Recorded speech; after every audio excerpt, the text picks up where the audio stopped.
what is sine theta? Well, apparently one needs 39 minutes to answer this question, because my last video on trigonometry explaining how sine and cosine were intuitively derived, and I defined them in the most basic intuitive ways so that everyone can understand, it went for too long. It went for 39 minutes, and the most important part, which is the application part, was at the very end, and I doubt everyone watched it because it's that long. So how about I recap the most important bit, the application. Now, I know that understanding and making sure you get the intuitive nature of math itself is important in helping you appreciate and, understand in the long run. And, in case you forget, you can always think back to that intuitive understanding that you have. But if application is all you're looking for, and you really just need application urgently to be just quick application and better than the school systems one, here it is.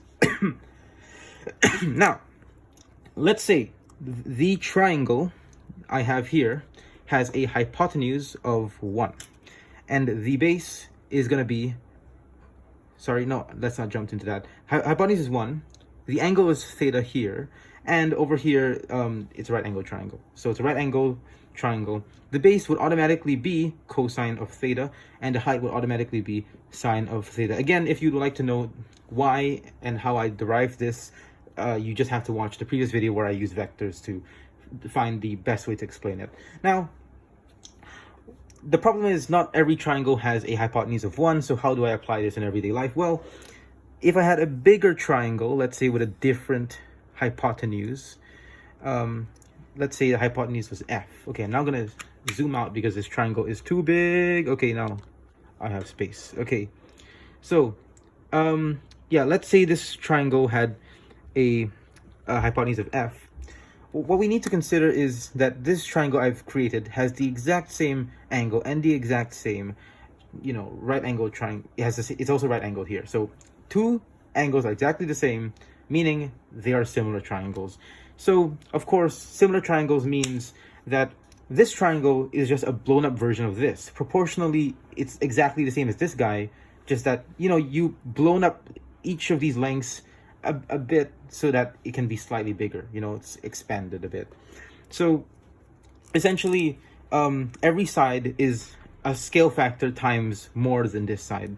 So basically, if this was 50, if you want this side would be 50 times bigger than this side, and that would be the same for every other side. This side would be 50 times bigger than this side, this side would be 50 times bigger than this side. So if I had a hypotenuse of f, how would I know the scale factor? How would I know how many times would this be bigger? Okay, so the general rule is that you take the length on this side divided by the length corresponding on this side. So we can see the hypotenuse here is f, hypotenuse here is 1. So if you want to find the scale factor, you just take f over 1. That is just equal to f, which now means we've proven that the scale factor is the same as the hypotenuse, which, remember that because I will be reusing that a lot throughout this video. Now, so let's say the scale factor is f, and we will now try and find the base. Now, we know that the base when the hypotenuse is 1 is cosine theta, but what if the hypotenuse is f, meaning the scale factor is f, and everything is scaled up by f?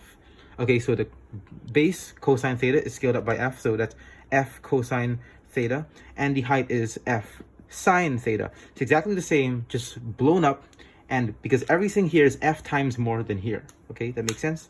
So now, let's say I were to use an example. If this was 50, okay, how would this base look like? Well, because this entire triangle is 50 times bigger than this one, because 50, 50 times bigger. All the other corresponding sides are also 50 times bigger. Okay, if this is cosine theta, this is 50 cosine theta. If this is sine theta, this is 50 sine theta. Done. Very quick, no opposite over hypotenuse whatsoever. Very, very fast. Just very, very quick and intuitive. Okay, just using regular geometry and similar figures, you learn. Very simple. Now, what if you aren't given the hypotenuse? What if you're given the base? What if the base you're given is 6? Okay, how do we find the hypotenuse? Well, as you know, the scale factor is one side here divided by a corresponding side here. So, of course, 6, which is one side here, and the corresponding side, cosine theta, divided by cosine theta. And we realize that this is a scale factor, f. There, done. And we know that scale factor is the hypotenuse, so 6 over cosine theta is the hypotenuse. So that's how you find the hypotenuse if you're only given the base. If you want to know the proof for this thing I just said, I can tell you by if this hypotenuse is f, and we already know that the base is going to be f cosine theta, as we've said before. If you want to find f, all we have to do is have f. You can find it by taking f cosine theta divided by cosine theta. F cosine theta over cosine theta. And you realize, my friend, cosine thetas cancel out and you just get f, which is why I take this base divided by this, which is why I can apply this idea for literally any base length. If this base length can even be like, I don't know, like 56, I can still get the same scale factor. If I take 56 divided by cosine theta, I still get my desired scale factor in this situation. See, it doesn't have to be, this doesn't have to say f cosine theta. This can just say a number. I can still use the same concept. All right. Now, I'm going to use a similar thing when it comes to sine, because what if you aren't given hypotenuse? What if you aren't given the base? What if you're given the height instead? Okay, the height, you know, what if it's like maybe, I don't know, like 64? Okay, so how do you find the hypotenuse? Well, as I said before, you need to find a scale factor. Scale factor is a length here divided by a corresponding length here. That's 64 divided by sine theta. And remember, the scale factor is the same as the hypotenuse. Boom, done. 64 over sine theta. Done. Very quick, right? Very quick. If you want to know the proof, it's very similar to what I did with cosine, is that if this hypotenuse was f, we already know that this corresponding side would be f sine theta, right? And if we want to find f, we take this side divided by this side, as you know, similar figures, this side divided by this side. That's f sine theta over sine theta, f sine theta over sine theta. Sine thetas cancel out to give you f. Done. Very fast, very quick.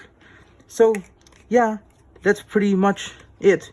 You don't really need opposite over hypotenuse, because that takes quite long. It takes me like 3 steps to do that. Plus, I had to remember and memorize what O over H. This just is quick, man. This is just done, boom, like that. So this is why I'm very quick in trigonometry, mainly because I have this geometric intuition about what it is, and I hope I've shared it with you. Just a review to make sure we're all on the same page. If I have a hypotenuse as f, the base, let's use actual examples. If I had a hypotenuse of maybe 67, the base would be 67 cosine theta. The height would be 67 sine theta. Okay, now let's see what happens if we only have the base. If you have a base of 6, the hypotenuse would be 6 over cosine theta. Done. If we had a height of 7, the hypotenuse would be 7 over sine theta. Done. Okay, very quick. Trigonometry is fast. It's not confusing. People should not be confused because of this. So yeah, done. Also, I didn't talk about tangent. Tangent is pretty much the gradient of a line.